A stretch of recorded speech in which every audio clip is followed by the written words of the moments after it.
All right, boys, are you ready to review Along Came a Spider? What do you think? Yes. You This is a Heck ready? yeah. very different film. Okay. Very Yo, but different. This is my choice for the week. I was trying to come up with a movie that I haven't seen in a while that I remember I thought was pretty good. And I picked this one because I know both of them haven't seen it. So we're going to find out if either of my partners here enjoyed this one. This has a cast with Morgan Freeman as the lead. How can you not like him? it's Uh, fantastic. Flawless, as Alex flawless Cross, as always. Meaning Monica, literally, he played God. yeah, Annoyingly flawless as always. Monica Potter as Jesse Flanagan, Michael Wincott who as Gary Sonji, who is I think one of the most underrated actors out there. And I want to give the kids a shout out. Mika Borum as Megan Rose and Anton Yelchin, who Do you know what? played Dimitri. And eventually he would go on to star in some pretty significant roles as an adult. And he's no longer with us, sadly. Oh, Child shame. fame. No, Oh, he had one of those. I think I could correct me if I'm wrong, anybody, but I think he had one of those enlarged heart problems. He died when he was like 28. That's actually horrible. Yeah, he was in the reboot of Star Trek. He was the Russian guy. Oh, the Star Trek with Benedict Cumberbatch? Yes, Okay. not a and Star Trek. But he wasn't annoying. That's fucking horrible here. yeah, and then Dylan Baker as Ollie MacArthur, the head of the FBI or whoever was involved in that case Yeah. on the He just federal just looks level, like probably the FBI. every American agent ever. just he's just got that look of like a Did guy you who say looks like American? him.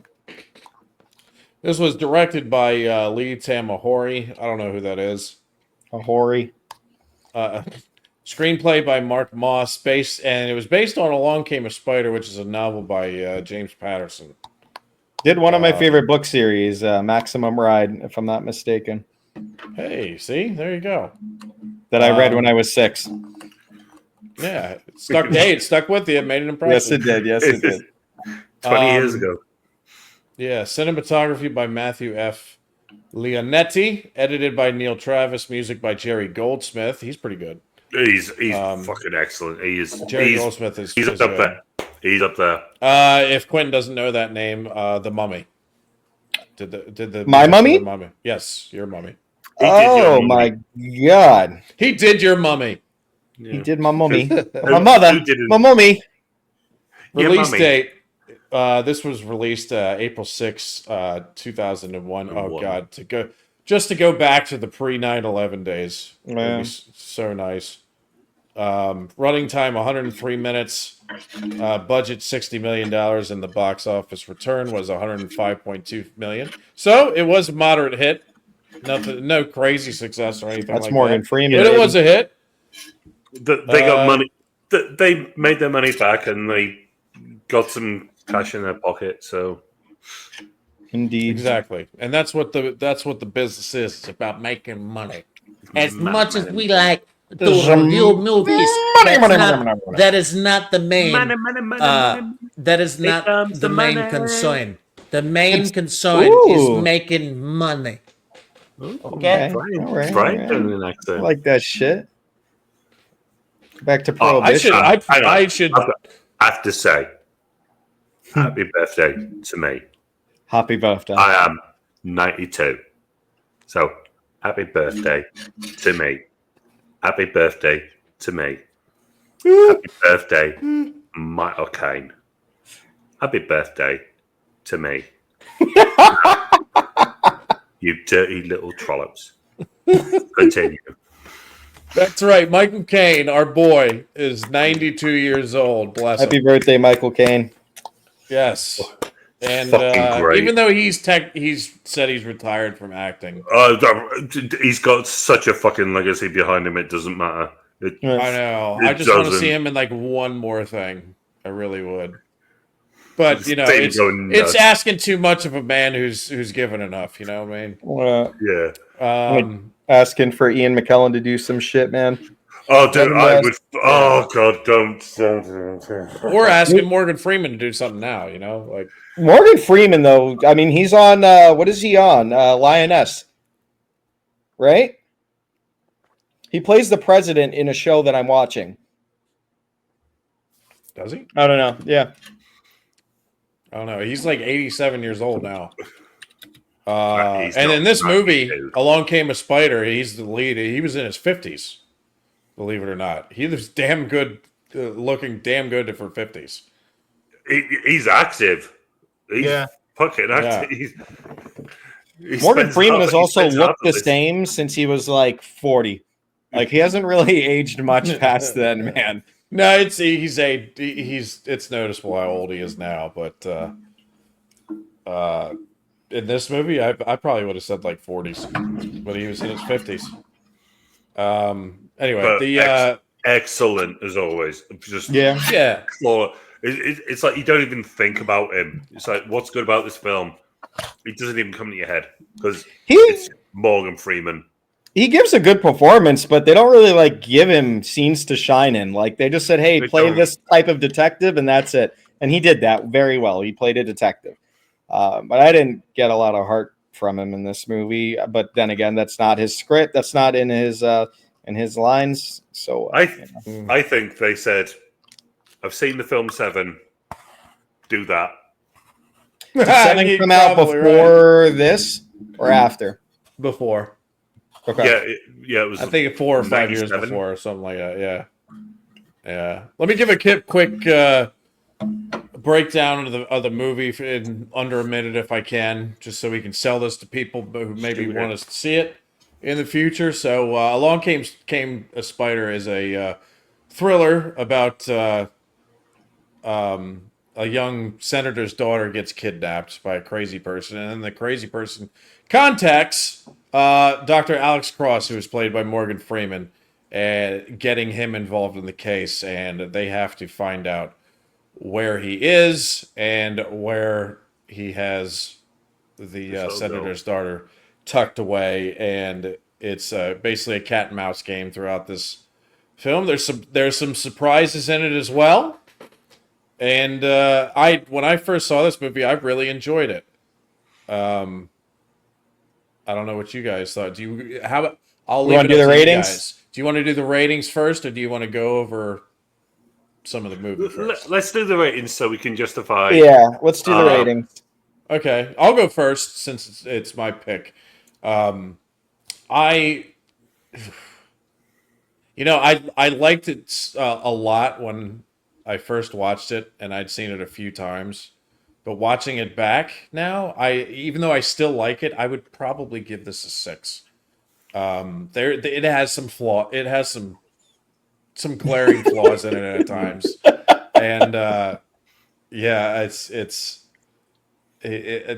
could rate it higher and try to fight, you guys over some of these things, but most of the stuff we're probably not going to. I look back and I was like, even though I still like this movie and I still enjoy it, I look back and there's some parts where I'm like watching it back earlier hard to today. Ignore. I was like, ooh, I don't know if I can defend that one.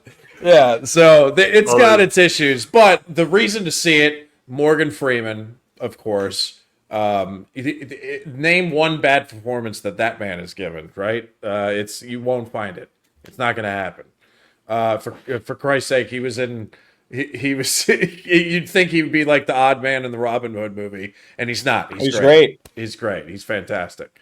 He's always fantastic. That's the problem with Morgan Freeman. He's always fantastic. Yeah. No, that's not a problem. We fucking love the guy. We do. We got Mike. Every freckle on his face. We love. One of the biggest reasons I like this film so much is it highlights somebody who I think should have got more roles throughout his career, and I've talked to you guys more than once about this, and that's Michael Wincott. He plays Gary Sonji. He plays the villain in the film. He is awesome. he's also he shows quite a bit of range in this as well. And not only that, he's. I love the fact that there's no. I don't know how to put this. You're not worried about the girl. You know that he actually he's trying to be. Oh, I was worried about the girl. He literally goes in with throughout the film. He shows compassion and like a bit of he compassion. tried to burst into the room with a gun and tried to shoot her, and she was gone. Right, that's when he lost his. That's when he lost it because he had been duped. You felt like the role was safe. There's no. I don't want to have to say. I think I know what YouTube is not going to like. I think I know where Craig's going. You know that he's not.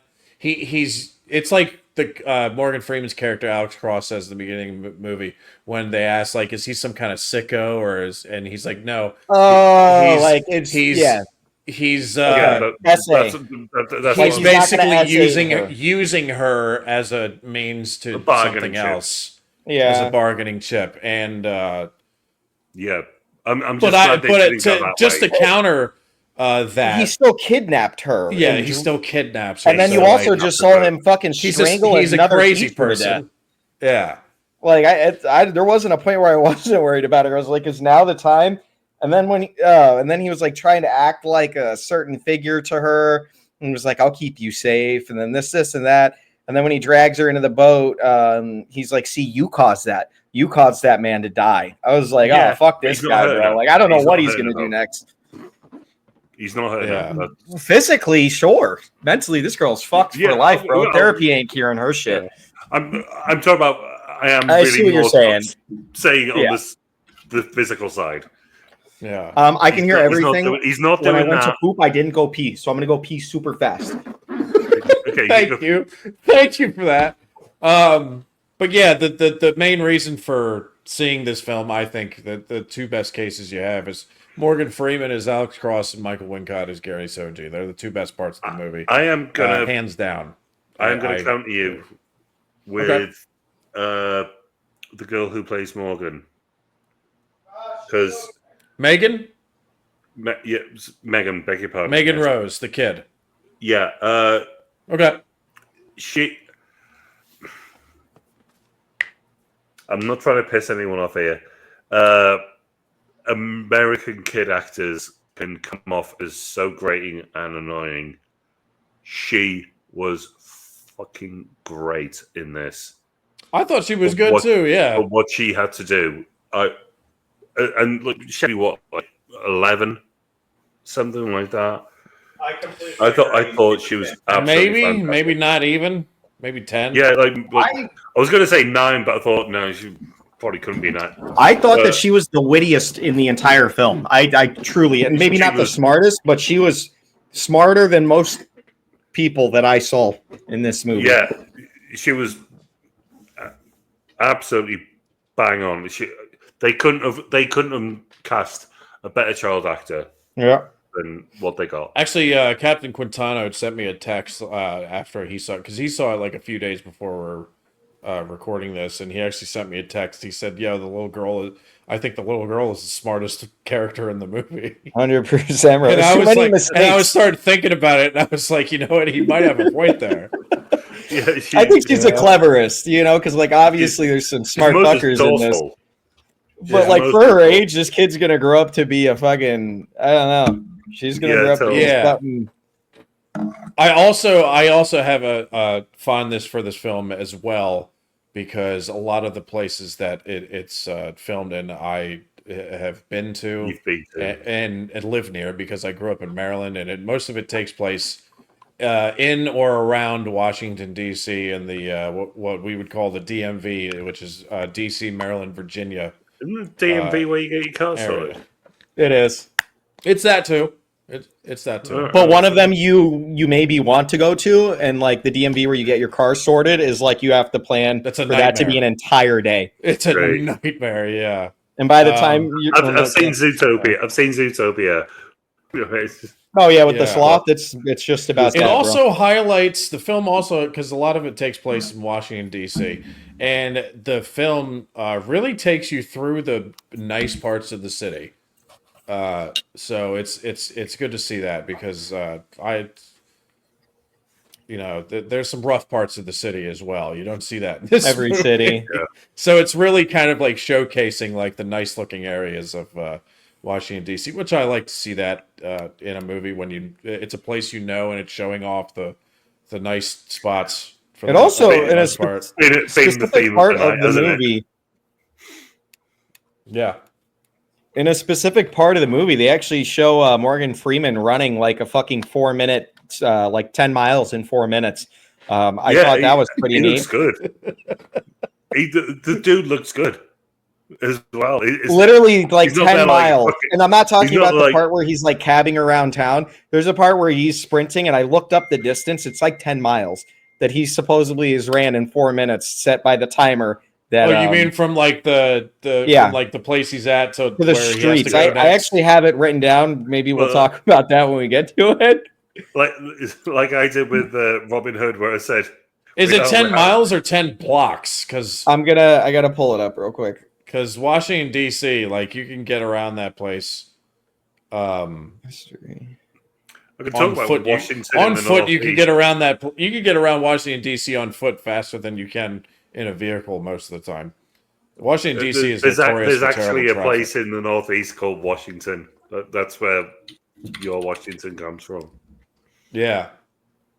But yeah, so those things are reasons why I like this movie, but it does have its issues, which we will get into probably later. But if you like a good, thriller / mystery flick, it's a pretty good one. Hey, and you probably won't regret watching. Would you recommend? Yes. Yeah.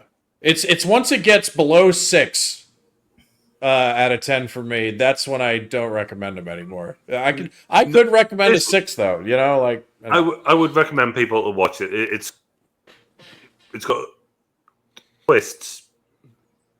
It's got a few twists in there. Yes, one in particular that you don't see coming. I didn't see it coming. I genuinely that twist was so not it for me. The idea is good. The execution was not so much. I agree. Because they gave you a reveal of like one of the agents. Like, I don't know. Do you want to? Can I say this real quick? Or you want to say what your rating is first? Yeah, let's do that. Let's do that. I'm gonna give it a 4, man. Okay. I don't think I've rated a movie this low. I liked some of the performances. You rated one of mine that low. Oh, Ghostbusters, maybe. No, I think I liked Ghostbusters. No, that was me. Yeah, I liked Ghostbusters. What did I rate really bad? I don't know. Anyway, I give this movie a 4. I was going to give it a 5. It was one of mine. Just to give it some love. But I don't know what it was. I threw this movie on, started watching it, and there's an intro scene in the movie that immediately was like, oh shit, what am I watching right now? It's like they're standing in the classroom after he kidnaps the kid, and then someone points out, it's Morgan Freeman, Alex Cross, and he points out to the wall and he goes, do you see that? That picture frame has no picture in it. It's a clue. It felt like something straight out of Blue's Clues, bro. And I was just like, that's this fucking guy that is running around, this mastermind of a criminal, is setting up the most crazy obvious clues when he's got fucking Tom Cruise's entire Mission Impossible technology kit in his wherever the hell he's staying. This guy's smart. He's got the voice changer. He's got all this shit, and he's just, I don't know, the picture's missing. Bum bum bum. Now that I know that the music is written by the guy who did The Mummy, I feel bad for shitting on this, but there are so many parts in this movie where it was straight out of Ghostbusters. That thriller, scary moment, it was done. And I don't know. The whole movie kind of felt a little cheesy to me. I did find myself struggling to watch it at certain parts. Michael Keaton not Michael Keaton. Michael Wincott was fantastic in this film.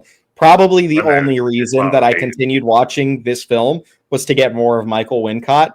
I loved just anytime you put him on screen, he's fucking fantastic. Morgan Freeman, I spoke. Go ahead. Sorry, go on. No, sorry, I cut you off, man.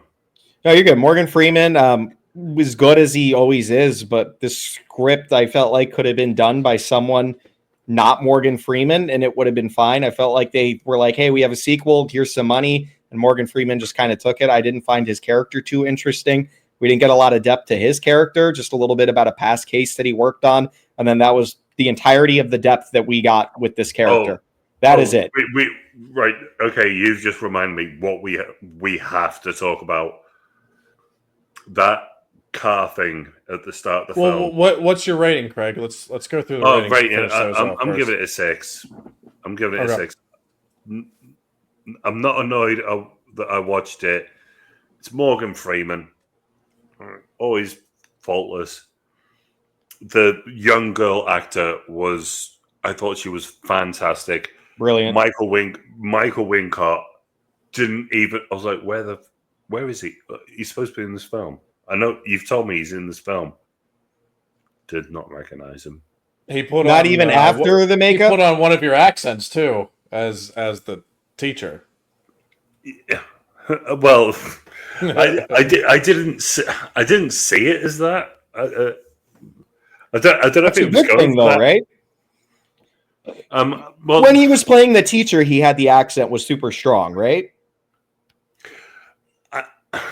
I honestly, if you put a gun in my head, I'd say he was doing just a posh American accent. Okay, like someone who'd like teach at Yale or like somewhere where you're saying kids and it costs like $100,000 a year. You mean like a posh English person that spent a little too much time in America? Something like that? Potentially, yeah. Okay. Yeah, I'm not about that. That's why we're asking, because you have the ear for it. We don't. It didn't. To us, it was like, yeah, that's a British accent. Yeah, for sure. It didn't. I didn't go, all right, he's from Birmingham. He's from, South End. It didn't strike me. He sounds like he grew up in a castle. Yeah. Unlike Kevin Costner and Robin Hood. Jesus Christ. I'll tell you what, the makeup artists on this film, because I did not. I was like, where? I thought there was a little something off about his face, but I was like, I guess this is just the teacher. And obviously, when she starts calling him, but even then, I actually didn't get it. I was just, I'd shut my brain off. I was just going on with the ride. But then when he starts taking it all off, and then he takes the wig off, I just went. That's when your jaw dropped. Yeah. 6 out of 10, eh? But yeah, 6 out of 10. 6 out of 10, and that's not. It's a strong 6 out of 10. It's not a bad comment on anyone who put work into this film. It just needed a better story. Okay. Now I'm going to take some issue with something that Quentin just said, because he thinks that you could just take Morgan Freeman out and plug any old back alley Sally in there. Yes, and 100%. It'll be the same movie. How dare you? How fucking dare you shit on an American icon like Morgan Freeman, who has never had a bad performance? That is blasphemy. Okay, not the score. I'm fine with the score. But who's a way better cop? Talking about Morgan Freeman that way. Danny Glover could have replaced him and given a better performance in this film. Danny Glover can replace him in anything, and every movie becomes shit. Morgan Freeman is not Danny Glover. I think this movie was so maybe here's what I'm trying to say. You replace him with Danny Glover, this movie becomes Angels in the Outfield on crack. Okay. I think this is what I'm trying to say. Morgan Freeman lowered his standards for this movie. Working with the cast, I don't know if it was because he was surrounded. Like I said, I don't think his acting was bad. I think he played a good detective. But I think that there were so many other horrible actors in this fucking movie that to the point where it made it feel so cheesy. I think my brain is like, why is Morgan Freeman in this movie? Does that make any sense? To carry it. He didn't, though, because the movie couldn't be carried. The plot holes are insane. Horrible. They just weren't as good as Morgan Freeman. Yeah, Morgan Freeman stands out with other than Michael Wincott. No, Michael Wincott's the kids who performance put was on 10 times great better. performances. Everybody else is mediocre at best. Michael Wincott's performance was better than Morgan Freeman's, hands down, in this film. That little Hands girl down. put in a fucking... Yeah, she's great. She's fantastic. Ryan knows. I thought that she was great in the film. Little girl. Yeah. Yeah. She was great. I thought she was fantastic. The fucking every FBI agent in this movie, and specifically the woman. Oh my God, was she atrocious. She was fucking atrocious. Every scene that she's in, they should have just cut her out of the movie entirely. She's this FBI agent. She's the other lead. She's useless throughout the entire film. The only thing that she does in this film is stab Michael Wincott in the leg at one point. That is it. Besides then, she's like, all right, I'm this trained FBI agent that has worked her ass off to get into this. No, she's Secret Service. She's Secret Service, even higher than the FBI. Exactly. Even higher. Like, you got to be the best of the best to be in the Secret Service. Completely different job, though. But you got to be the best of the best, bro. To be in the Secret Service, you have to be the best of the best. And she was fucking useless in this film. She looks like she was like a beat cop, a rookie cop on like her fucking first day of training. This was like training day with Denzel and what's his name? But instead... Ethan Hawke. Yeah, and Ethan Hawke. But she, like, I don't know, man. Her character just felt useless to me. And that fucking twist at the ending of this movie, it's like, great. They gave us a pretty cool twist. It's the FBI agent, the male FBI agent. And they're like, no, that's not good enough. M. Night Shyamalan comes and switches into director position. Here's another twist that I think is going to be mind-blowing to the audience. It's like, cool. We just saw this 2 fucking minutes ago with a more interesting character. And now you put her in place. And it's like, great. I like the psychopath version of her better than the entire other hour and a half that she was in this movie. Like that, like 2 minutes that we got of her was her best acting. I don't know.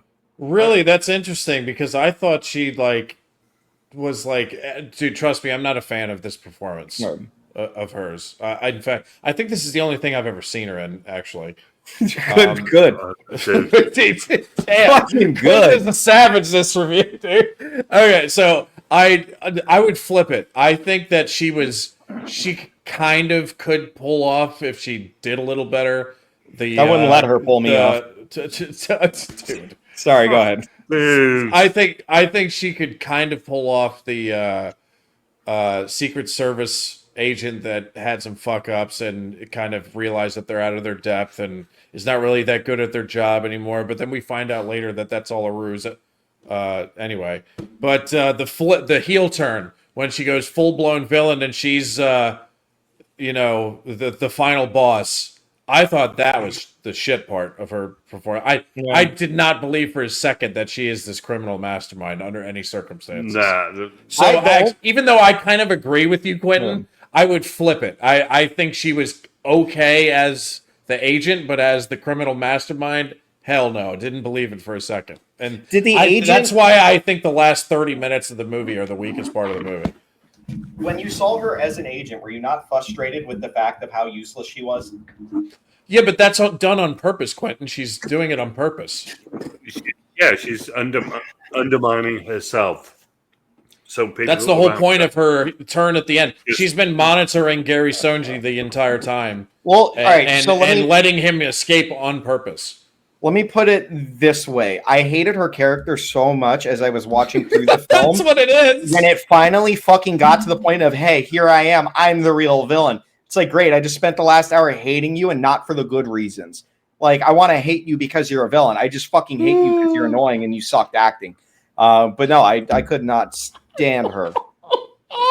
I can't remember what the fucking film is. The only film I remember her from as an actress was one with Robin Williams, and I think she slept her way onto that set. Dude, Brendan's shitting on this girl so hard. Get out, mate. What did she do to you? She's just terrible. I felt like I was watching a soap opera. Hey, here's the key here. Do you think she's pretty? Nah, she ruined it with her fucking personality. That's not what he asked. He didn't ask you to find her attractive. If she, all right, without sounding misogynistic here, if she never, no, I can't even say that. If she didn't speak, I would have thought that she was pretty, but her character, I just disliked so much that it ruins everything. Yeah, it ruins. It's like, yeah. think about it like this. It's like a really hot girl who's like a total bitch, so it ruins everything. If she wasn't in this movie, he would have rated this a 7. If she wasn't in this movie and they gave the male FBI, male Secret Service agent more of a role and put him in her shoes, probably would have given this movie, like cut her out entirely, and I would have given this movie a better review. Granted, there's still major issues that I have with this movie. The way you feel about her is the way I feel about the FBI agent who then has to fucking eat humble pie and just say, "Oh, I'm sorry. Yes, you did good work." That the guy's just a fucking total asshole. Oh, you're talking about Quiff, whatever. You're talking about the head FBI guy, right? Or head Secret Service guy. Yeah, I brought this point up to Brian. A reason why I hate his character, and a little bit of a plot hole, if you ask me, when they find out Michael Wincott's character in this movie, and they're like, "Oh my God, the FBI agent is in on it," right? Guess what Morgan Freeman does? No backup, even though the head Secret Service guy is there, and he's like watching this all on the video camera, and he's like, "Yep, it's him."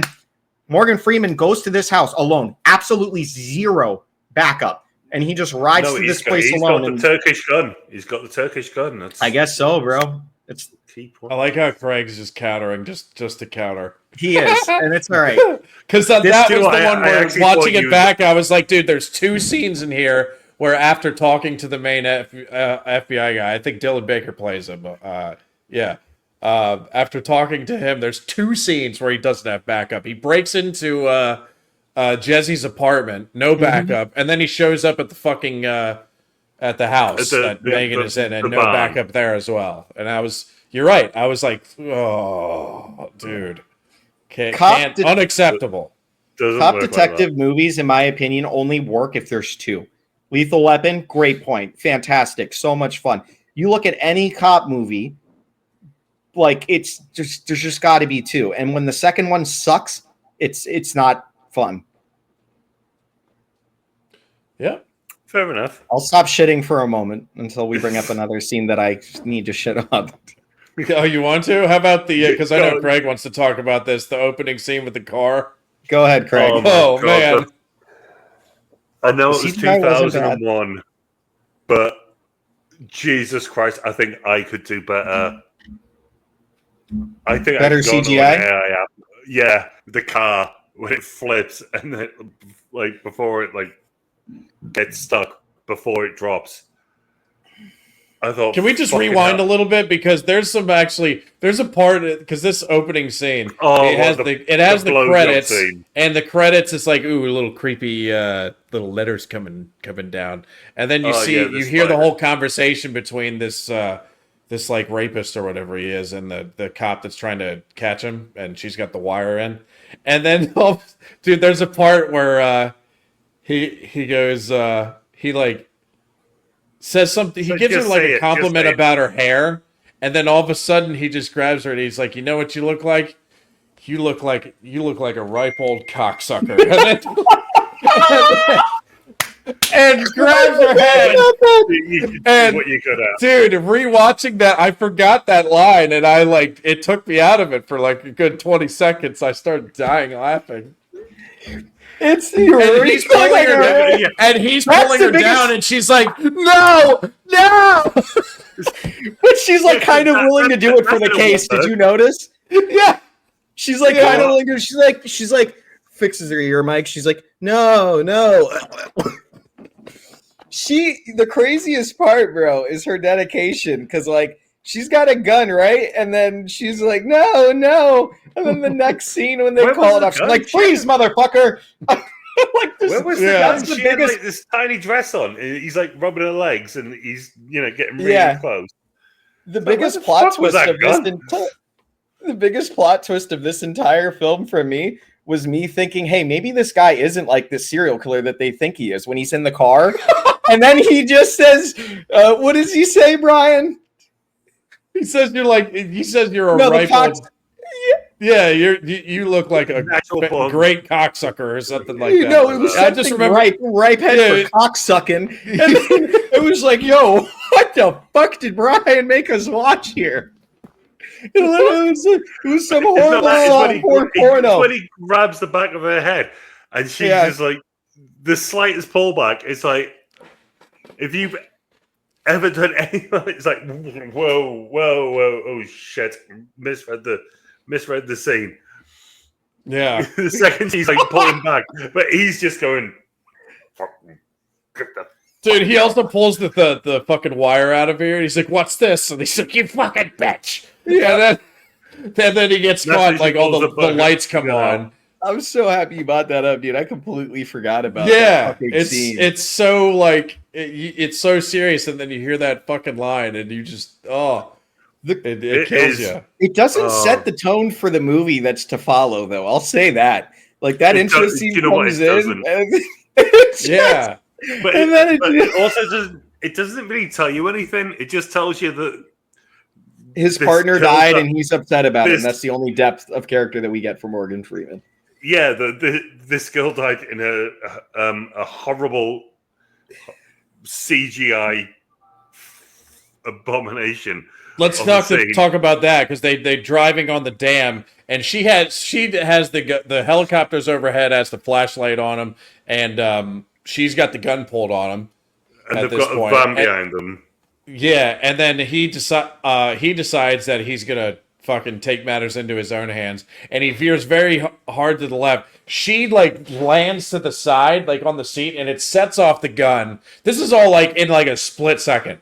So she leans to the left because of the force of the car that he's just pulled it over on the steering wheel, and she gets it sets off a shot on her gun, shoots him in the leg, and then all of a sudden the car in like the next 4 seconds does a fucking hurricanrana all around this fucking thing, and it looks like Pixar Studios from like when in its first year. It looks like Cars. Straight out of Shrek, bro. Straight out of Shrek. No, dude, this car is also moving so fast that whoever was in the car would have died instantly. Well, their head would have flown off of their shoulders. Their head would have flown off, bro. He unbuckled himself so he could get a fucking blowy. Yeah.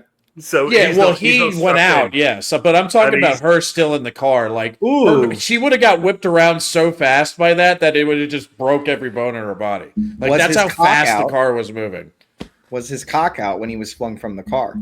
That's the question we all should be asking.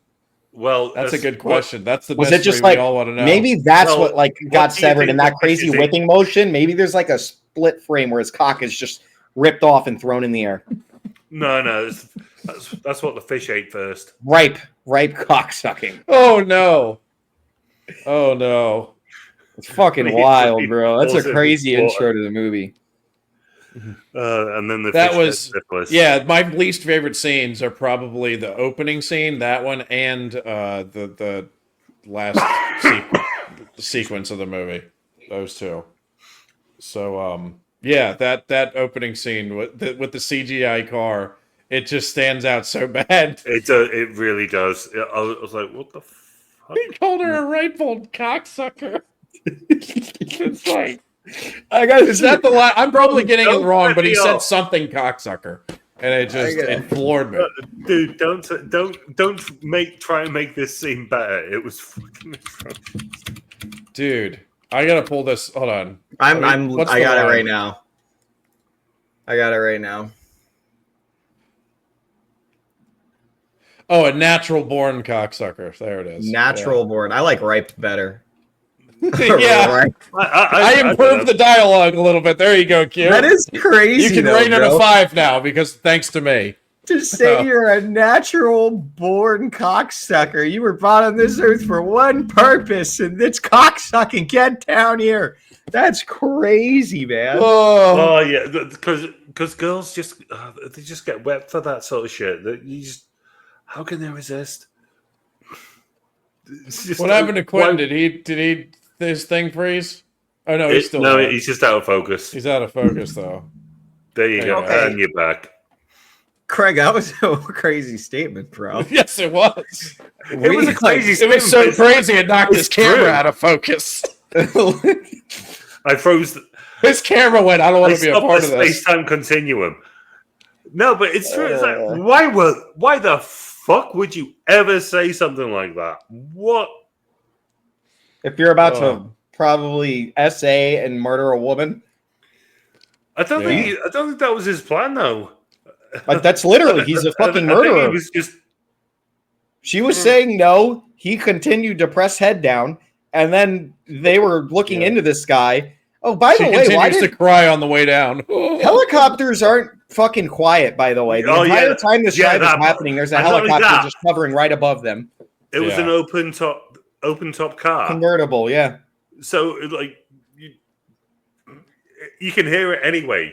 That's a good point. If there's one like fucking 2 miles away in the sky, I can fucking hear it. Yeah. But there's this one that's chasing them, and somehow this is like America's most stealthiest, quietest. Yeah. So yeah, that scene was. that was crazy. Oh, Quintana with the secret chat again. Oh, fucking hell, man! I am so glad chat doesn't get uploaded. That one was crazy. So yeah, that scene sucked. But good thing it was only a 2-minute opening scene, but it was bad. Yeah. How about? But it also had I don't even know why it sort of had a continuation in the film. What that had to do with Morgan Freeman's character. It's just trying to show that he's depressed when he first gets put on the case. But there's no real link. Also, the one Secret Service guy mentions that it was a pretty famous thing that happened, and all the other law enforcement agencies know about it because of how notorious it was. But anyway, I'm not defending it. I'm just saying that was the backstory. Yeah. Quentin, give us another scene that irked you, because Craig wanted to talk about that one. How about you give us one? Yeah. I got a problem with and this could be debated. This one isn't like a completely shit on because you guys already made a couple points to this, but the fucking water scene where little girl gets out of the boat. You know, she escapes for a brief moment. She's swimming in the water. Fisherman takes off his Metallica, and he's on his way to help her. She's screaming help. He doesn't know if she's, running away from someone, if she's drowning. He doesn't know what the fuck's happening. So he's just going to help this little girl. Michael Wincott comes up on his boat. He's like, and he's like got his little fucking silence pistol aim. Crazy shot, by the way. This guy is very good shot. Experienced fucking shot.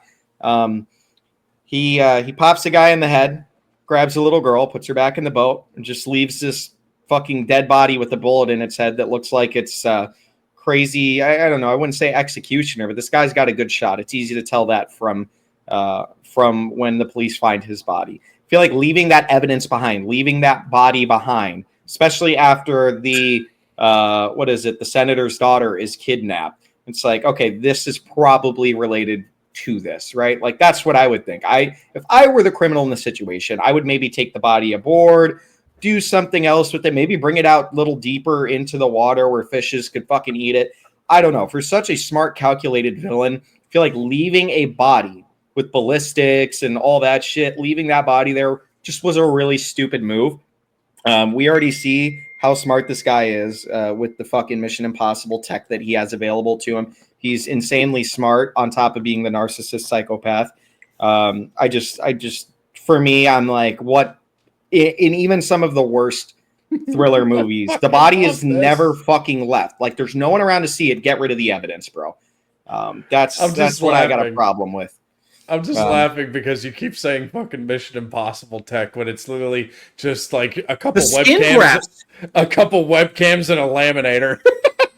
A couple headlamps, a laminator. He had fingerprints scanning machines. He had prosthetics for his face. Yes, prosthetics for his face. All he could change his fucking fingerprints. Yeah, that's lamination. Yeah, but also the fact that he looks completely different. Like Tom Cruise. Like, there's one thing to be like, all right, throw some prosthetics on there. put your baseball cap on and set of sunglasses. Yeah. Maybe put a beard on. Yeah, but you're making it sound like you go to his lair and he's gonna have the X-Men jet He's just acting sitting there like in a the Bond fucking villain. basement. He's acting like a Bond villain in the sense, like, maybe not a Bond villain, but like he's setting up clues. Like he's a highly intelligent villain. Yeah. But the guy is a sociopath. I think that And he is. does I get you with leaving the body behind. That's not what I'm. Okay, so leaving the body behind. Yeah. Also, I get you on that one. Trying to steal the Russian ambassador or the Russian president's son, literally like fucking, I don't know, 60 feet away from this estate in a phone booth that is completely lit up. There's no lights anywhere else. This guy could have lured him in. He's in a cop uniform. He could have lured him to the cop car, but instead, no, I'm going to capture this guy at the only lit up spot in like a fucking 50, 60 foot radius. That was just crazy to me. He goes in guns blazing, kills the cops. Like, he just gets, his character just grows stupider as the film goes on. What was stupid about that? He could have led the kid further away, bro. They like, if you look at the How many distance. kids have you kidnapped? I'm starting to worry about you, mate. Seven. It's not that hard. No, I'm kidding. I'm kidding. Joke. Haven't kidnapped any children. He sold his ice cream truck a long time ago. Let me see what I texted you about. making that scene, because guess what? When I rewatched this, that scene irked me for a completely different reason. You're looking at the wrong shit here, Quentin. Give me the shit. That scene with Michael Wincott and what he's doing, that's just demonstrating how bold he is to try to pull off like the biggest kidnapping fucking story. He doesn't care. And he's this going guy's for unhinged. it. The part that fucking irks me is the kid, like just like sneaking around like he's in a Mission Impossible movie just to get out of his own house. That's the part that's fucking ridiculous. Down in Russian, so he knows when the camera's gonna move. Duh. Yeah, what is everybody? All the security, they got like fucking 50 ex-Soviets in that house. Once again, the kids are the smartest ones in this movie. They all decided to drink too much vodka that night. What's going on? Probably. Probably a bunch of Russian hookers running around too. He goes outside. Did you notice this? He goes outside to go back inside. He goes outside the house, stands behind the tree, and starts counting in Russian. So the camera goes back a certain way, and then goes off past the camera, and then goes back into another part of the building. Like you're going to the courtyard just to get into another part of the building. Like, what is this? So that was the part that really irked me about it. I'll tell you what irked me about that sort of thing is the fact that every fucking kid on this film was like a child genius. It was like if they did a remake of Baby Geniuses. Oh yeah. It was like that Jurassic Park shit. No, the one with the kid from Malcolm in the Middle, Cody Banks. You guys, this came out when I was a kid, but he's a kid spy. Frankie it's Mission Impossible, but for kids. Oh yeah, that was the Frankie Muniz one. Mm-hmm. Oh, thank you for reminding me, because this is the most glaring part of the whole fucking thing. So who is what's the kid's name? Anton is the actor. Dimitri, the Russian kid. Dimitri. So what is he doing before he leaves to go try to get to the phone booth? Who is he talking to in the chat, or who does he think he's talking to in the chat? He thinks he's talking to Megan, but it's Michael Wincott. He thinks he's talking to Megan. Why isn't he going to the fucking police right then and there? Like, hey, she's chatting to me, because dude. I am Russian. We like, have no, problems. and she's like, no, you know what you need to do? You need to go to a fucking phone booth and save me from a phone. Yeah. No, just call the fucking police. Like, immediately, if he was really that smart, he would be fucking like, wait a minute, this definitely can't be Megan because she's disappeared. I haven't got an argument for that. Yeah, if he was that smart, he would have been fucking calling the cops. Yeah. Yeah. I mean, I don't think it would have worked. I think they would have all been bought. Like, the amount of money that's going on there, they'd have been bought out. But still, it's fucking stupid. I've got no argument for that. So note to director when he does next movie. Do not drink too much vodka. Do you guys remember? Less vodka, more good writing. Actually, I can't do that accent because these days I'd probably be called a Russian accent or something. Oh yeah, maybe I should be careful. I'm a Brit. We're just inherently freaking right. We don't have an option. The shit we've done over the years, we just get labeled that anyway. So, in conclusion of that scene, Quentin, I agree with you. That scene was shit and it was executed terribly. But you're looking in the wrong areas. It's okay. You're giving me more ammunition. I'm here for it, brother. See, yeah, like I'm like, oh, he's gonna shit on this one. But now that I've rewatched it, I need to shit on it a little bit too. But I'm like, dude, that Michael Wincott is not the problem in that scene. He's not the problem in most scenes. I don't like the dead body in the water wasn't even a huge deal for me. But then I started thinking it's smarter to take it with you though, but they're gonna find the car. That's all I'm saying about that. I was more offended at his outfit. Did you see his fucking outfit? This guy's like looks like he's dressed up not for fishing. Not for fishing, no. He looks like he's dressed up to get a fucking 8-ball from Nirvana or something. That's why I said listening to fucking Metallica. I don't know what he's listening to, but that guy was rocking, bro. He just ripped an 8-ball. I thought you said he was wearing Metallica, and I thought, fucking you would have noticed that. Yeah. I would have noticed that. Yeah. But let me see, because you guys pick scenes. Let me see if I can think of because I know there's another one that's bothering me. I just can't think of it right now. Actually, one of you guys pick one.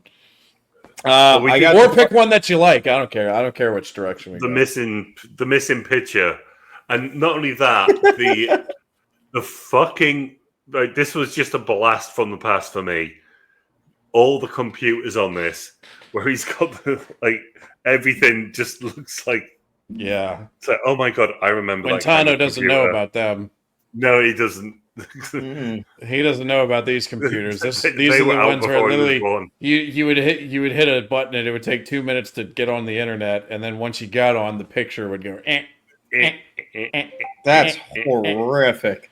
Yeah, it didn't just come up. It was literally. And we waited. We waited. Oh, we waited. You're probably so excited just to see what info it comes. Oh, because when you got to here, it was like the top of a titty.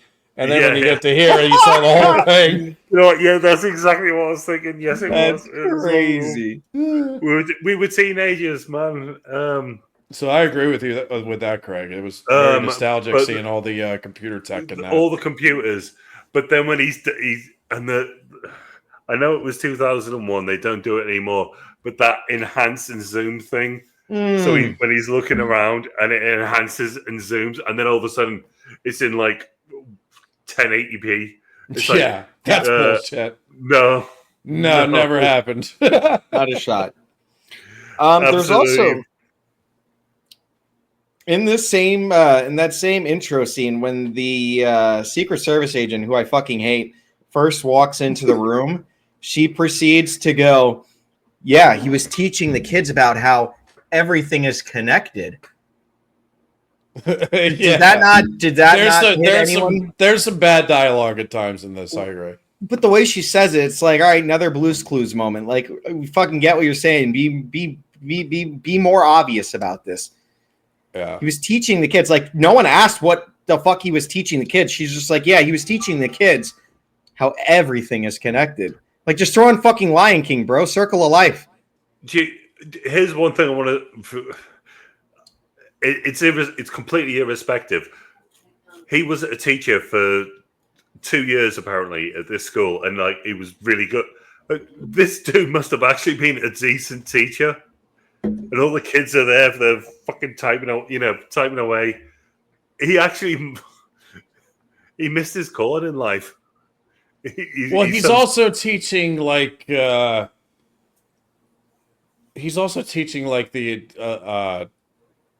I hesitate to say the politicians' kids. I would say elite classes kids. Yeah, he probably could have done more damage. This is an expensive school. This is, by the way, that classroom.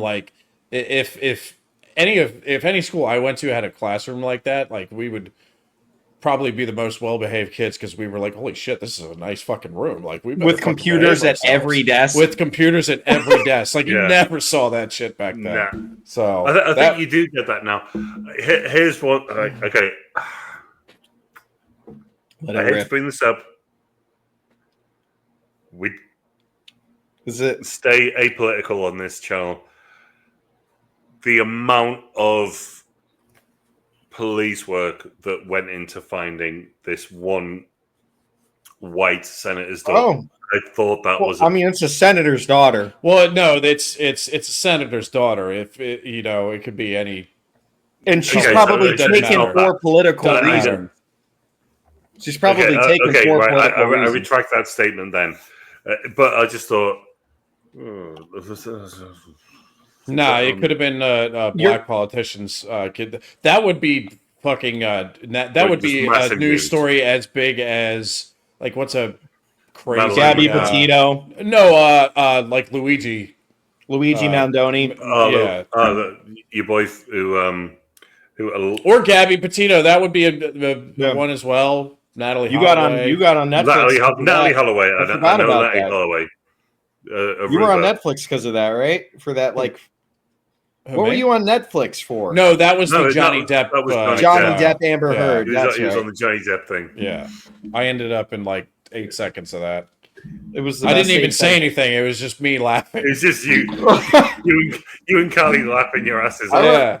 Me and Christina. Callie got a line in. I didn't. Callie got that line in. She said something about Johnny Depp where she's like, he looks like he needs a hug or something like that.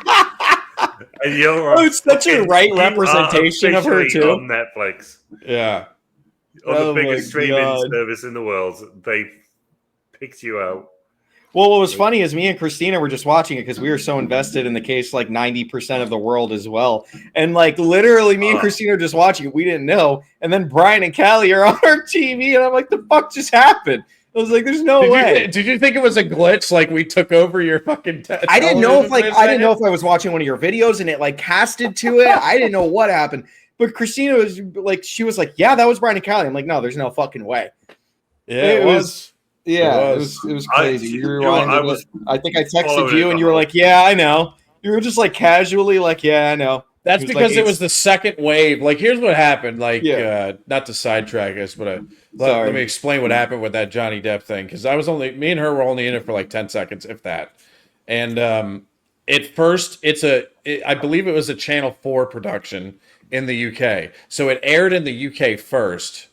And I started getting notifications everywhere from all the subscribers that I have that we were in that, and they were giving us a shout out to let us know that, because all my feed was like just people like, hey, you're in the Channel 4 documentary or something. So what happened was like a few months later, Netflix bought that and then aired it on Netflix. So it first hit the UK. Yeah, exactly like what they did with Dairy Girls. Gotcha.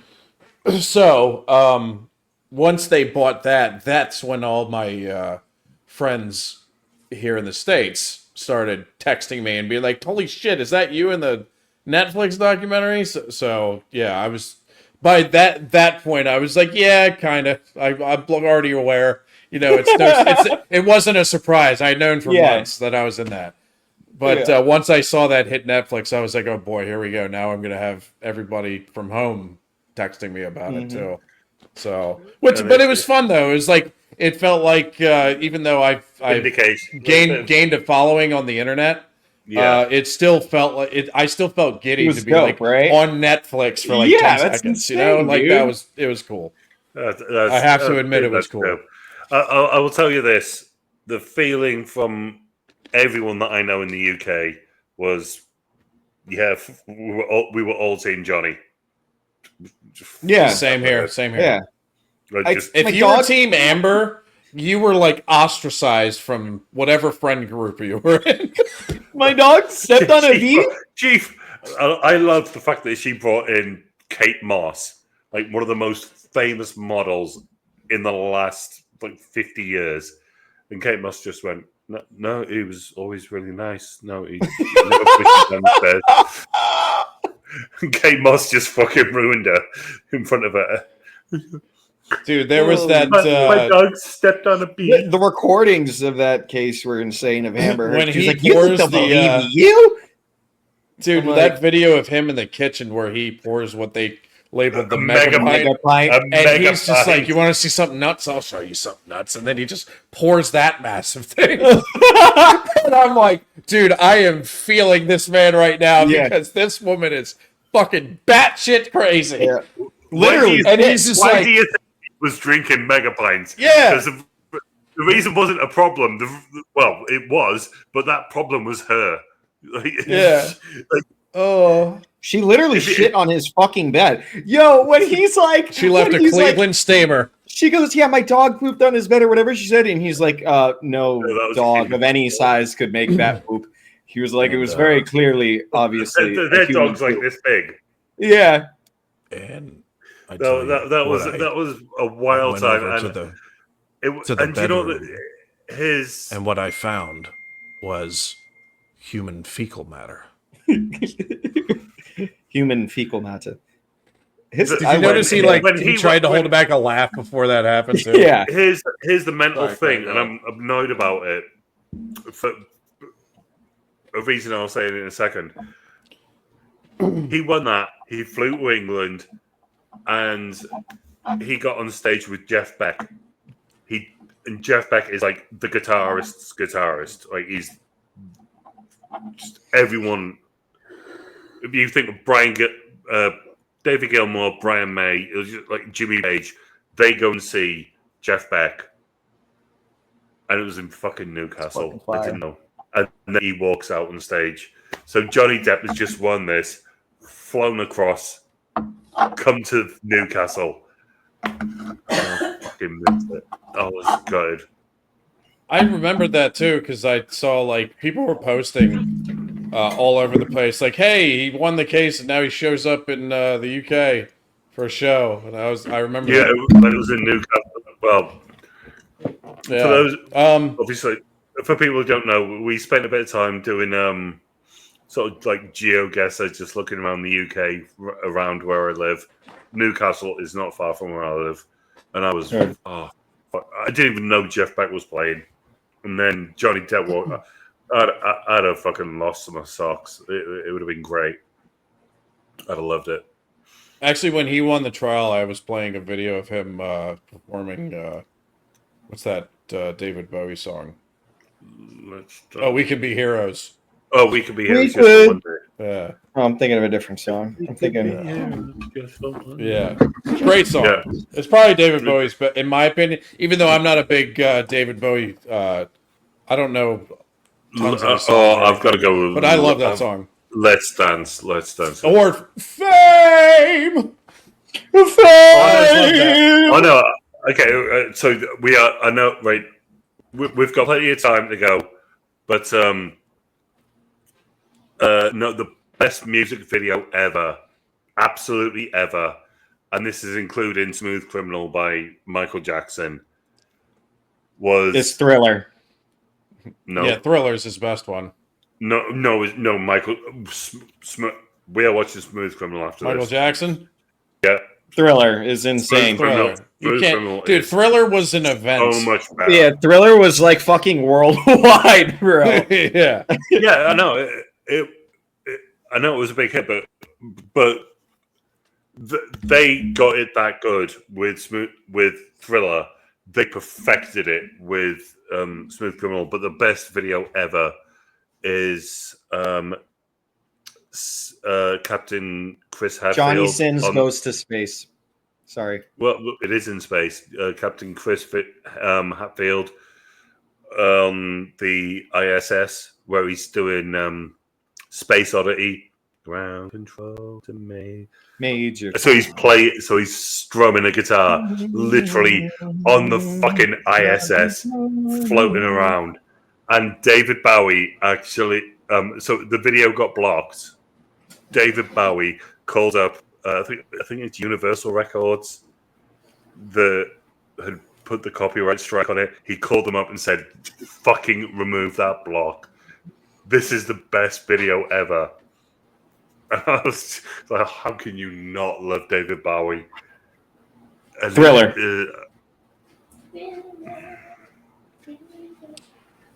Yeah, I'd go with Thriller. Was that the best Christina? music video of all time. Yeah. Because this is Thriller. We weren't even like, me and Quentin I am- weren't even alive for it, and we recognize how great that thing is. Bro, I watched It's that so music good. video a fucking million times. Oh my god. I had the Dude. Michael Jackson's top Dude, like, I was it alive. was a DVD, but I just watched his fucking music videos over and over and over. It was like the best hits of Michael Jackson in his music videos. But oh my god, dude. Smooth Criminal is so much better. It is fucking breathtakingly good. The orchestration, everyone just in sync with each other is so fucking good.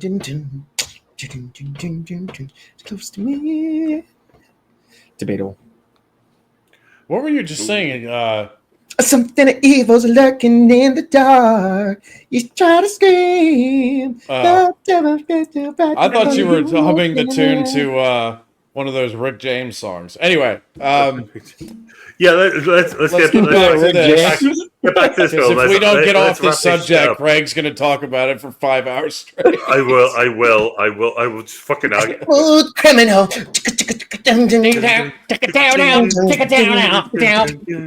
right, guys, Anyway. let's break Don't something make else me in pick my the house. car up. I'm gonna do the infamous Michael Jackson. Ready? No. Smashes into my new TV. Yeah, like That was a she joke, said. baby. Don't worry. How about is there a particular scene that any of you guys were like, man, that was dope? Yeah. The her escaping. I thought that was Yeah. fire. How smart she was in trying to like avoid the bullets, hiding behind she's- whatever structure that she could. Just her being and smart. her realizing that Megan. she was Megan realizing that why are you on your own?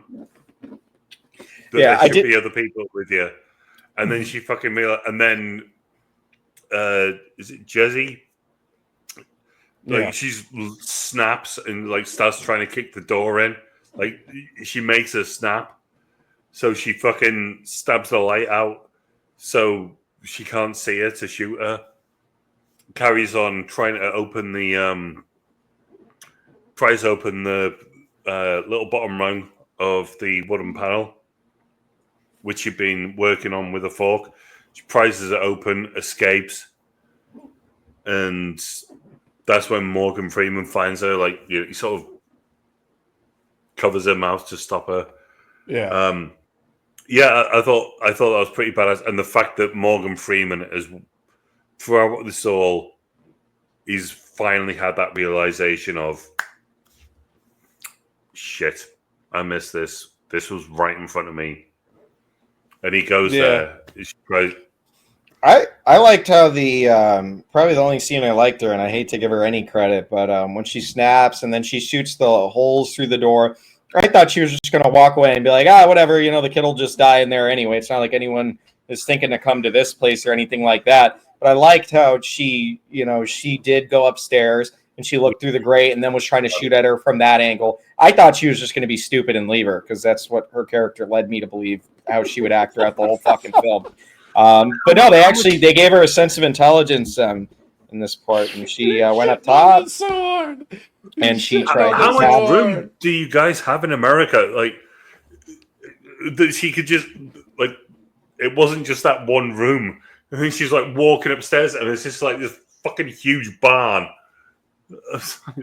Jesus Christ! House in the countryside. It's not uncommon. Yeah, I know. Just like we were saying before about seeing Especially in Virginia, you can find a house like that easy. Yeah. Same with country estates, like I was saying. That was a really creepy room that Megan was kept in. Yeah. It wasn't luxury accommodation. It's kind of like a villain's lair if you were related to Abraham Lincoln or something. I don't know. Yeah. So yeah, the scene there's an American joke there I'm not getting. The scene that I really liked, Abraham Lincoln was a country boy. I know he was like 6'4" and a wrestler, and yeah, he was a Midwestern country boy. The scene that I really liked was the when Gary Sonji shows up and crashes Jesse's apartment to confront Alex Cross. Oh, when he just burst in.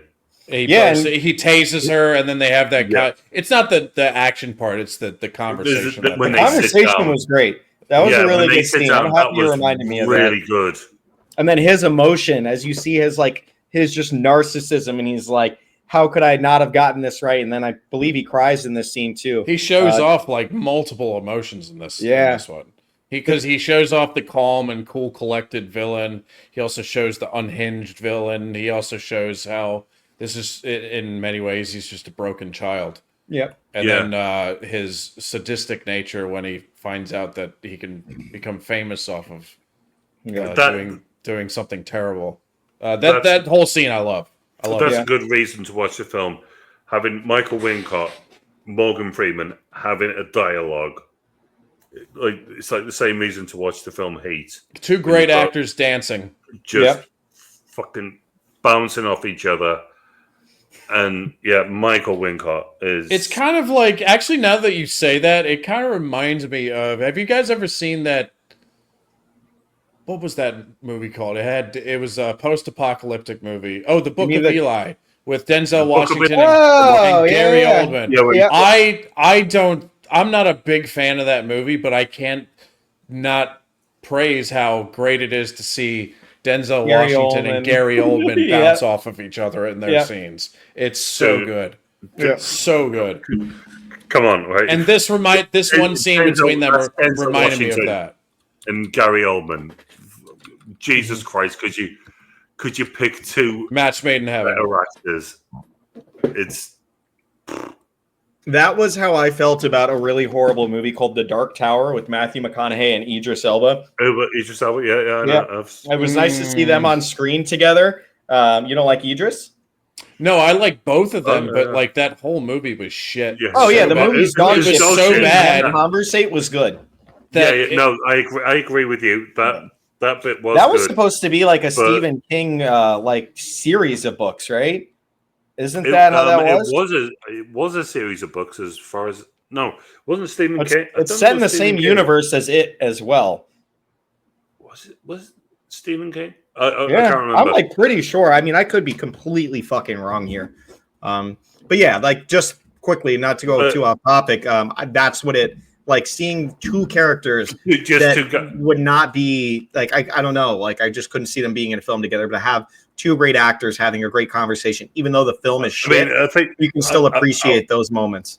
I won't lie. I think the greatest ever is got to be Heat when it's Robert De Niro and Al Pacino.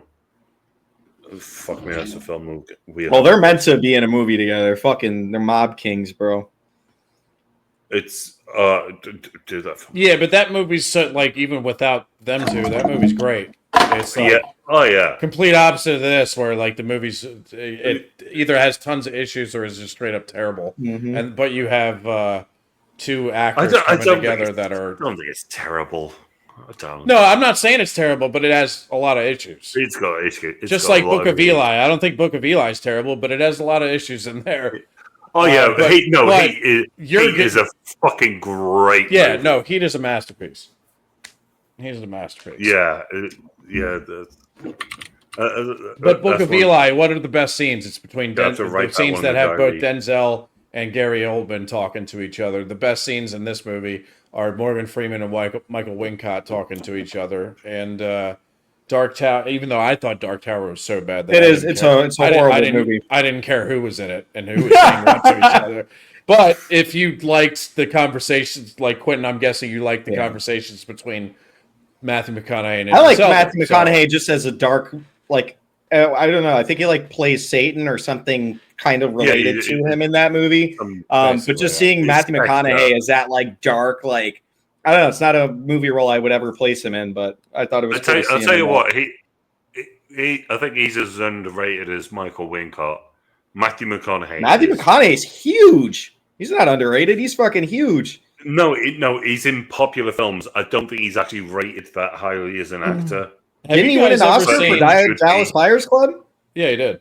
Yeah, but it was that was his year, man. I think in that same year, I think he was in Dallas Buyers Club, Interstellar, and True Detective all in the same year. That's insane. That is a milestone year. Like, above anybody. I'll take that year over anybody. Yeah, but when you say best actors ever, do you hear Matthew McConaughey? He deserves more. I'd put him up in my top 20, no doubt. No doubt in my mind, I'd put him in my top 20. I think I put him in my top 10. True Detective was one of my favorite. True Detective season 1 was unfucking believable. I don't know if I'd put him top 10. Did you say top 10, Craig? Yeah, well, I think so. Okay. I don't know if I'd put him in top 10. Top 20 for sure, though. Yeah, there's so many good actors. Oh, he's definitely in the top 20. We did a top 10, didn't we? Yeah, in the chat at like 3 a.m. Yeah. That one night. Well, we did top 5. Top 5. Yeah, we did top 5. Yeah. So maybe we should have a podcast where we just do that one time. We were all just changing our minds. I was like, actually, no, I need to put... I'll need to watch There Will Be Blood before then, so I can put Daniel Day-Lewis in there. Oh, you have to. Would you go, Brian, would you say watch Will There Be Blood or Gangs of New York? I've seen Gangs of New York. It's fantastic.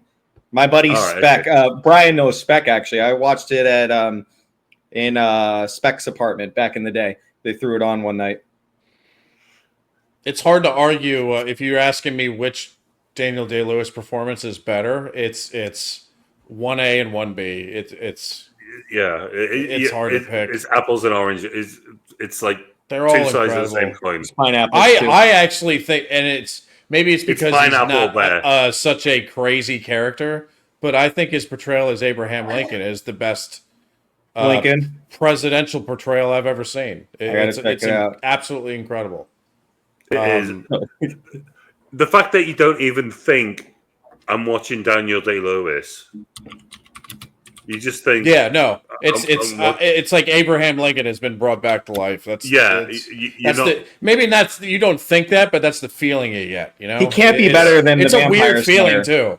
It's a weird feeling. I remember I was sitting in there watching Lincoln, and I knew it was Daniel Day-Lewis. I was so hyped for the movie, and then the movie happens, and like midway through, you're like, holy shit, this feels like it's Abraham Lincoln, and like you're watching a documentary, not a fucking. We're watching, it's crazy. It's crazy. It feels that authentic. It's I know he's that good, but and it's an eerie feeling too. Boy, though.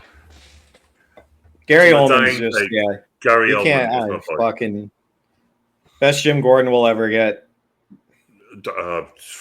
Best fucking everything. He's amazing. My favorite, one of my favorite ever film lines. Everyone. That's a lot of people's favorite line. Would you guys like? Yeah. Would you guys put Ethan Hawke up there in your top 20? Do you think he's that? I tell you what, he's. No, but I don't. I'm not an Ethan Hawke hater. I think he's extremely talented. I'm surprised. But I would probably be in my top 30. I think he'd be in my top 30. Every movie I was very pleasantly surprised in the Northman, because like it wasn't until like 3 minutes in I was like, holy shit, that's Ethan Hawke. Yeah. Like and when that happens, you know they're doing something right. At any point did you say, oh my god, that's Ethan Hawke's asshole making that noise? The older he's got, the dude, for fuck's sake. Every time I try to say something, actually I'm sorry. Go ahead. Tangibly nice. I'm sorry. Forgive me. I apologize. Go ahead. Beat you later. Ethan Hawke has consistently managed to get better. Yeah. And obviously, I know he's got older. And it's just like, okay, wait, he wasn't like fucking amazing like that, but a Training Day. Jesus. Yeah. Fucking Christ. Black Phone, he plays a serial killer, and he's phenomenal. Oh my god! Oh god, that creeped me. I told you about on Robin Hood. I don't like masks; like they just creep me. So him just having that mask, I was like, that mask was horrifying. There's a movie that me and Christina just watched called Valerian City of 1,000 something. Couldn't care. Is it I think it's 1,000 cities. City of 1,000 planets. Thank you, babe. But that movie, Ethan Hawke is in it for like 5 minutes. It is one of the funniest fucking movie scenes I have ever seen. He plays like this like pimp for like these alien like hooker dancers, and he had so much fun in his 5 minutes in this movie. You can just see it, but it is fucking gold. We should spend like 5 minutes watching it after this. Do you know what? We have to check that out because that's right. You've sold it to me.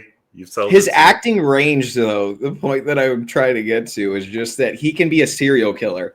He can play a father figure. He can play a fucking pimp. Like, I just feel like he doesn't have any limits. Like, there's not a role that he wouldn't take and do well in. I can't actually tell you a movie that I thought he was bad in. No, it's great that we've got people like that. I mean, the fact that first thing that we all said was Morgan Freeman on this film. Well, we don't have to talk about him. It's Morgan Freeman. Mm-hmm. It's fucking spectacular. You know, I just remembered Ethan Hawke was in a movie with Willem Dafoe, and it was about vampires. No shot. And Sam Neill was in it too. What? It was an interesting concept too. The movie Daybreakers. I remember this fucking movie, bro. The concept is interesting. Oh, I remember this. Where the humans are used as like blood banks, essentially. The vampires have taken over the world. I remember this shit, dude. Yeah. This was very interesting concept. Wasn't executed that great, but forgot about this. Interesting concept. By the way, you want to talk about Matthew McConaughey in a role where you may not. I don't know if you guys have seen him in. I'm pretty sure Craig has because it's set in the UK. But it's Rain of Fire. Rain of Fire. Quentin's no. You never seen it? I thought you were going to say Gentleman. No. Rain of Fire. And you guys wouldn't believe Christian Bale and Gerard Butler also. Yes. What the fuck? No, I've never fucking. And guess what? Oh no, dragons, bitches. Dragons. There's fucking dragons. Oh, that fucking film. Yeah. Okay. Oh, the main character's name is Quinn. Present day London. 12-year-old Quinn watches his mother wakes an enormous fire-breathing beast from the centuries-long slumber. 20 years later, much of the world has been scared by the beast and its offspring. Yeah. This sounds like a horrific movie, but the cast seems like you kind of just have to watch it. Incredible. There's bad part. There's definitely bad parts about it. There are some good parts about it though too. It'll be an interesting one. It's a perfect movie to review on this channel. Let's put it that way. Matthew McConaughey is unrecognizable. And this is a movie from like over 20 plus years ago, and you can't to pull up a picture of him as in Rain of Fire. You'll be like, what? It's unbelievable. But anyway, you guys want to come up with some more scenes that you had a problem with before we wrap this up? Let me go through my notes. Oh, we got notes. I got some problem notes. With. Do you know what? Actual problem with? No, because. Oh, okay. Should we talk about the double heel turn? I think with the reveal and then the reveal. Yeah, the reveal. The M. Night Shyamalan bullshit. Yeah. Okay. So and she puts a bullet in his head. The heel turn and then the double cross. Yeah. Yeah. But then Morgan Freeman figures it out, comes and saves little girl with no backup. with no backup. What the? This guy clearly doesn't watch Reacher. You need backup. Reacher, yeah, Reacher's great. But yeah, but then so I couldn't see it on. Me and Quintano both saw that the original ending of the film got really bad, bad reviews. You said it was like a screen test. Yes, audience test, and the audience hated it. I have no idea what the ending is, but I would actually be quite interested to see hear what it was. But yeah, and it was probably they all do the heel turn, the double cross, and then Morgan Freeman shows up and just sets the house on fire. Must be something like that, because I don't know how. But then he rescues at the end. He rescues the little girl, and he says, "I'm a friend of your parents. Will you take me to see them? I'd love nothing more." And then you just have them two walking out as but they're leaving the building. That was the part of the scene I liked, the way they ended that, where he's like, "Finally, I'm going to get this girl fucking home." Yeah, I'm taking her home. And what did I say? What? Is there something sick going across your head? No. Yes, you said he's taking the. He said you said he's taking the girl home. That is why he's laughing. You sick freak. I don't know what you guys are talking about. You guys are weird. Yeah, sure. Maybe we just know you too well. No, it did have a good ending. So whatever the ending was initially, no, it ended well. I thought there was so many good. Sorry, Quentin's cracking me up. He's like, no, it didn't end well. Nothing went well. Just didn't make any fucking sense, bro. I think he's talking about nice when he's escorting the little girl Megan back to her. Absolutely. Yeah. I thought the dialogue between them two at the end, it was sweet, and it was a great way to wrap it up. There was a bit of fuzzies involved in that. Yeah. This poor girl's been through a lot. Time to get her home to where she's at. Don't bring her straight to a therapist first and foremost. Probably. Yeah. I'm pretty sure she'd want to see her parents before she sees some medical professional starting asking about. I'm saying what she needs, bro.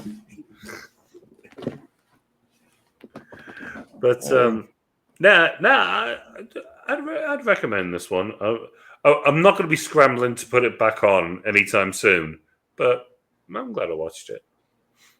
It's funny because even when I suggested it, I was like, you know what, Quentin's probably going to hate it, and Craig is like 50-50. He could go either way.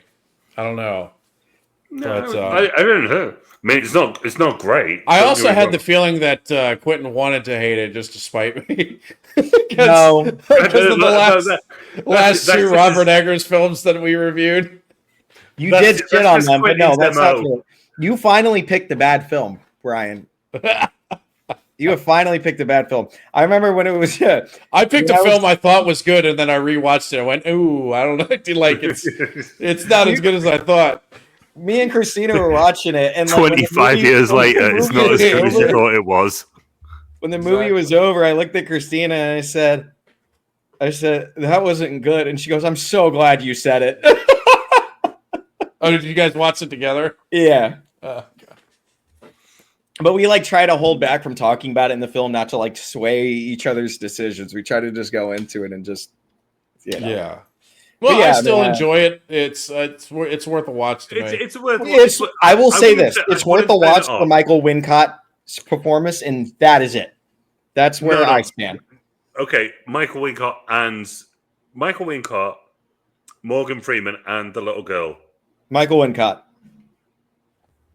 That's it. That's Quentin, dude. Quentin. The only thing blasphemous about anything Quentin said, and I could disagree with some of it, but I'd be like, he's got a point. But the one that he doesn't is Morgan Freeman. How the fuck can you ever say this guy is? It just put on a bad performance? I'm not saying he put on a bad performance. I think that he did the best he could with the script that was written. They tried to introduce. The movie starts off with giving depth to his character, and then the rest of the movie, nothing, bro. He's just a fucking detective, just going to work. Like, that is it, bro. There's nothing extra with his character. They give him I don't know, man. It just this is my least favorite film I have ever seen him in. It's like he's not even trying. He's that good. He doesn't have to try. It's Morgan Freeman, and it's. I don't know. I would have fought the director and been like, "Yo, this line's fucking ass, bro. Let's spice this up with some Morgan Freeman shit." That's a writing problem. That's not an acting problem. We'll give him better lines. I don't know. Yeah, give him better lines. Yeah. All right. You can't blame him for the lines. I've said my piece. I'm not blaming him. I think if he had something better to work with, he'd be great. I don't know. It just wasn't a standout performance. Is all I'm saying. What the fuck are you talking about? I don't know. Morgan Freeman is fucking. He's a legend. Morgan Freeman could. Morgan Freeman. Morgan Freeman could read the fucking phone book. Is Morgan and I would be like, yeah, tell me more. He could read the fucking phone book, and I'd be like, dude, this is amazing. I can't tell you how many documentaries I've watched with his fucking narration, and I'm just like in awe. You're over it? That's what it is. No, I love it. I love it. Oh. I can watch documentaries. I can watch National Geographic, and Morgan Freeman is talking, bro. I'm ready to listen. I see your Morgan Freeman, and I up you, David Attenborough. Michael Caine. Oh no! Oh, you're gonna raise me a Michael Caine. Well, I'll raise you with David Attenborough. I'm a little disappointed in ourselves, gentlemen. Why? We couldn't find a Mel Gibson or syphilis in this movie. A kidnapped child, and you want to get syphilis in this. All right. No, wait, hold on. Let's not maybe go there. I mean, this movie is actually kind of similar to a Mel Gibson movie, if you want to go there. Ransom. No, Lethal Weapon's so much better. Yeah, but I'm saying this movie is similar to Ransom. Oh, I haven't seen Ransom. I don't think I've seen it. 1998. Give me back my son! I don't think I've seen that. Wait, are you sure that's not Signs with Mel Gibson? No. Ransom. No, you've never seen Ransom, have you? When Joaquin Phoenix gets kidnapped by the aliens. No. No. I gotta see that. That doesn't even happen to that. No, the fucking Ransom. He's Gary Sinise plays the kidnapper, and he kidnaps. They kidnap Mel Gibson's son. What is Mel? I forget what Mel Gibson's job is, but he's kind of a wealthy guy. A little Ransom. Yeah. And his wife, I forget who plays his wife. Somebody famous. I remember him getting chauffeured around in the film. It's directed by Ron Howard, by the way. He's an airline owner, Mel Gibson. Okay. That's a mark of quality. Ron Howard. That's a lot of money. That's a lot of cha-ching. His wife is Renee Russo. Renee Russo. Okay. Rennie, sorry. Yeah. And then Gary Sinise is in there, and the movie. Yeah, so Gary Sinise kidnaps their son, and then they try to hold them to ransom throughout the whole movie, and it doesn't go the way the kidnappers wanted to. Not kick ass. He kicks ass a little bit. Okay, good. Yeah. It's Mel Gibson, and depending on when this movie came out, probably his prime. 1998, I think. Yeah, that's Mel Gibson's rocking and rolling at that point, dude. Every movie, it seems like Mel Gibson's coked up in that era of movies. I just feel like he's coked up. Apparently, I saw an interview that Ron Howard did one time where he was talking about directing Mel Gibson and Gary Sinise on the set. And Mel Gibson had a couple years before won Best Director for, I think, Braveheart or something. But he did win Best Director for one of those movies. I think it was Braveheart because this is the 90s. So yeah, they're on set and Ron Howard is sitting there with Mel Gibson and Gary Sinise. They're going over a scene. And then Gary Sinise looks at Ron and goes, "So Ron, what do you think I should do?" And then all of a sudden he goes, "Wait a minute, you're not the best director here, Mel. What do you think I should do?" That's actually hysterical. Fucking hell! That is, do you know what? That is exactly what a Brit would do. Hang on, you're not the best director. You are. That is such a fucking Brit move. Oh, Yeah. fucking hell. I'm gonna have Shall to we check get to that some? out. We have our Muppet comedic ratings? moments here also. Oh, we do. We're not devoid of it over here. We try. We try. Muppet rating. Do you know what? I'm Not going super low. high. You want to go first, Craig? I think Quentin's going to rate it high because of his I don't think I fucking am. Mission Impossible tech that he keeps blabbering about. I'm going to give it a 7. I'll just say 7. That's what I'm Okay. giving it. I don't think it's too crazy. No, It's you still know kind of high, though. Yeah. I'm going to give it a 5. I'm giving it 4 because of the car at the start of the film. But That's fair. an extra point for the I'd give it a 6 alone just for that. the whatever latex Sorry. thing that he gets on his The laminator? Yeah, the laminate. Yeah. But it's not that high. There isn't actually that much Muppeterism in this. And like the fact that the prosthetics actually looked that good, I couldn't tell. That it's not Muppetry. That's shit that worked. I couldn't tell that was Michael Wincott. So yeah, I'll give it a 5, man. But I can't go that. I'm not going high on it. I'll even it out. I'll go 6. Okay. Right in the middle of you two. That's fair. So, and the reason is that I actually surprised Craig you didn't bring this up because this just popped in my head. Where multiple times when Michael Wincott's character makes some kills, whether it's the guy in the water or the 2 cops in the car before he hijacks the car, there's some moments where he kills and then blood sprays out, and it is pretty bright blood. Did you notice that? It didn't look orange. Right, okay, right. It didn't look orange, though. It looked orange to me. Right, okay. In Doctor No, it looked orange to me. That shit was orange. So it looked red to me, just really bright red in Doctor No. But it looked the same color to me in some of these kills here. Because none of the blood was like blood is pretty dark, actually. My TV color grading, it was a problem on Doctor No to me because it looked orange, and I thought, fucking hell, it looked like someone just poured pasta sauce on you. Bless you. Thank you. Gesundheit. Mine's on.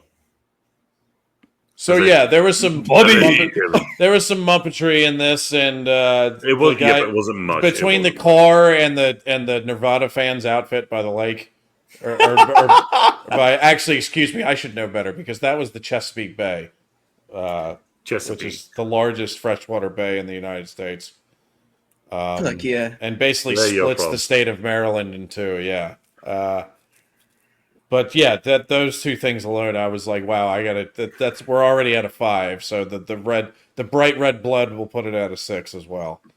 And just we've got a 5, 6, and 7. The kid Dimitri, like sneaking around like he's on a heist just to get out of his own house, drove me up the fucking wall rewatching it this time. Look, the fact that there's some Muppetry in this. I'll give it a 6. They've established that like these kids, like fucking savants, and they're sending encrypted messages hidden in. Yeah, those kids are fucking smart, bro.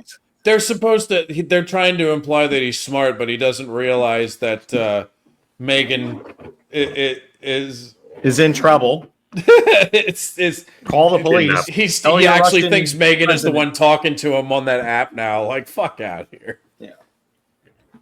That was even the dumbest kid would be like, there's something fishy about this.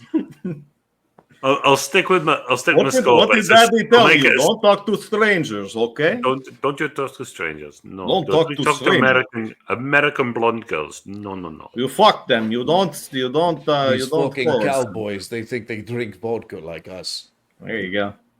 I'm clipping that, posting it everywhere. No, I'm kidding. Why? Because it was terrible. No, it was wonderful. No. What? Because of the whole Russia thing. But yeah, man. I mean, I didn't. Yeah.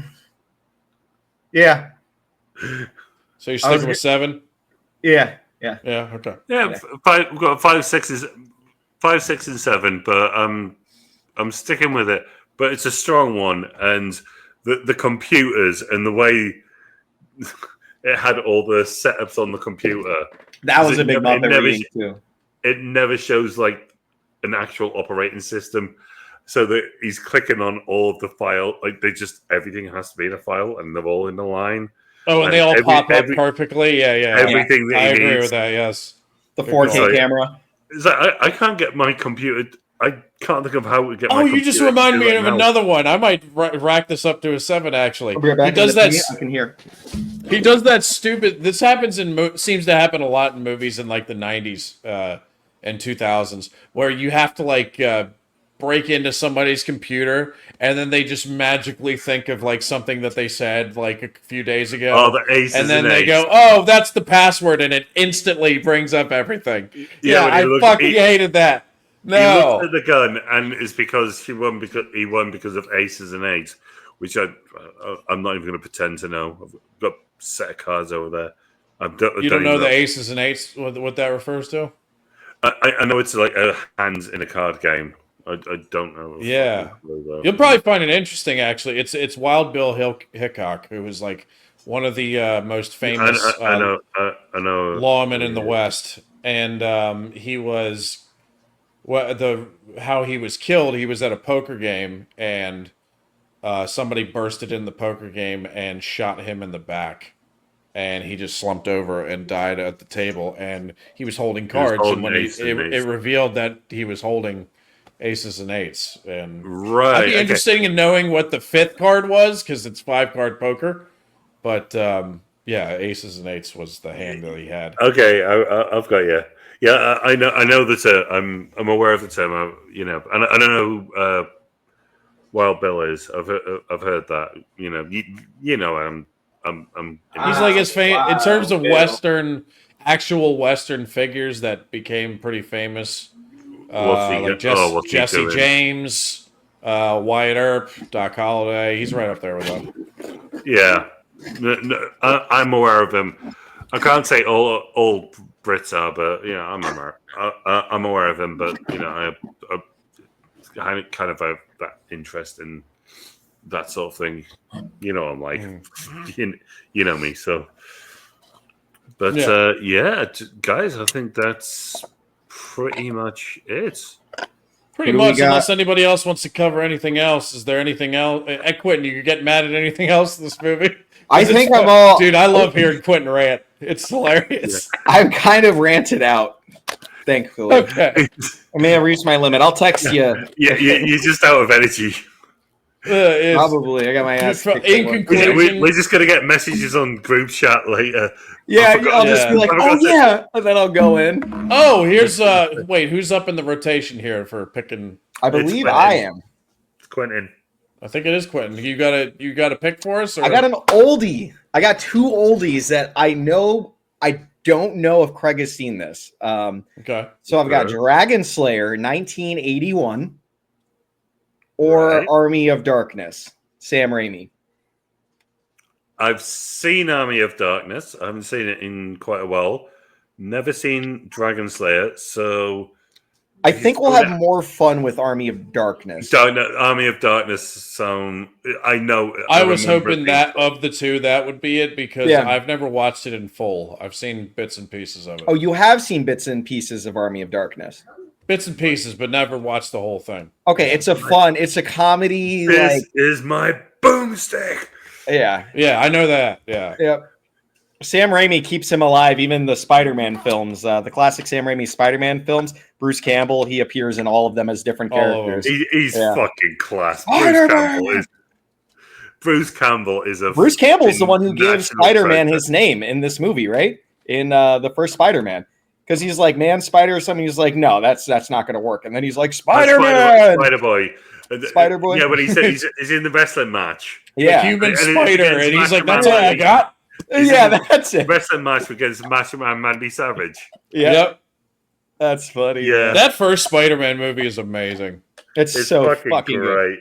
It's Godspeed, good. Spider-Man. I like the second one too. Some people think the second one is better, and People praise the second one. It's hard to good. disagree, but I like the first one better. First one for me too. That's like what I grew up watching. Third on one repeat. is a third one I try to block out of my memory. Sam Raimi took a shit, bro. Fucking he ruined Venom. Like he doesn't understand. I heard that Venom was pushed on him though. Like he didn't want to put Venom in there. It was. And he didn't understand the character, so I get it. But like at that point, just like be like, dude, get it out of my movie and just have Sandman or whatever you want to do. You know, why employ him? If you're pushing it on him, why employ him? There was too many enemies. They did Hobgoblin, Sandman, and Venom. Like, sorry, but like this isn't the Sinister Six yet, bro. You gotta work your way up to that. And Topher Grace for Topher Grace, bro. Fucking Interstellar. Fucking Interstellar. Hey, he got punched in that. I like seeing that. He needs to get that was more. Great. Yeah, I love him as Eric. It was also with Jessica Chastain, and also he was with Donna in bloody the '70s show. I don't know what it is with him and redheads on screen, but because they're it's fucking annoying. He's getting too lucky, that guy, undeservedly. Yeah. All right, you guys want to wrap this up and call it a day? Let's wrap it up, brother. Let's wrap it up, guys. Well, in conclusion, so we're doing Army of Darkness. Me and Craig thought that the movie was good enough. It's worth a watch. It's worth it. And Quintano hated it, so he's. But I love. I don't know if he would recommend it. Once again, I rated like Van Helsing a 9, and I rated like this. That's true. It's just personal preferences at the end of the day, man. It's like a wine, dude. Everyone's palate is different. This movie just it was the acting that told this for me. It was also interesting because I was like, I don't know how they're gonna view a movie like this. That's why I threw it in there. I was like, I love movies like this if they're done well or like done better. I don't know. Do you know what? Okay, one final thing I'll add. This seemed like a badly made Bourne film. Really? That's there's like nowhere near. There's enough like action. it's not. There's not any like fight scenes or anything. Really, I know, but it's just the espionage, double crossing. You know, the Tom Cruise Mission Impossible tech. Yeah, I get it. Yeah. He's got two webcams and a laminator, and he's like, this guy's Dr. Robotnik. 2 webcams, a laminator, and fucking prosthetics that look like they're applied by Hollywood studios themselves, which they were. Well, he's had 3 years to practice at it on his own. He's good at Yeah, it. he's been doing it for 3 years. Like every single apparently day. He's also a fucking top A shot, better shot than a Secret Service fucking member. Are you talking about her not being able to shoot him? No, she just sucks all around. I don't even remember her taking a shot at him personally. I'm just talking about how like he's just like such a good shot, like with a silenced pistol, however many yards away that man was, and he's just like bam, straight in the middle of the forehead. Like this is like a scientific gave him a genius. Double body shot, and then he gave him a shot in the head. Yeah, he's like fucking classic executioner style. This guy's like ex-military, is what he seems like he should be with every. I don't know, man. He was just smart at the start, and then he loses his mind. All right. Okay, well, that wraps it up, folks. Sorry. So let's get on out of here, and we will see you guys again next time. Good critic. Later, guys. Peace.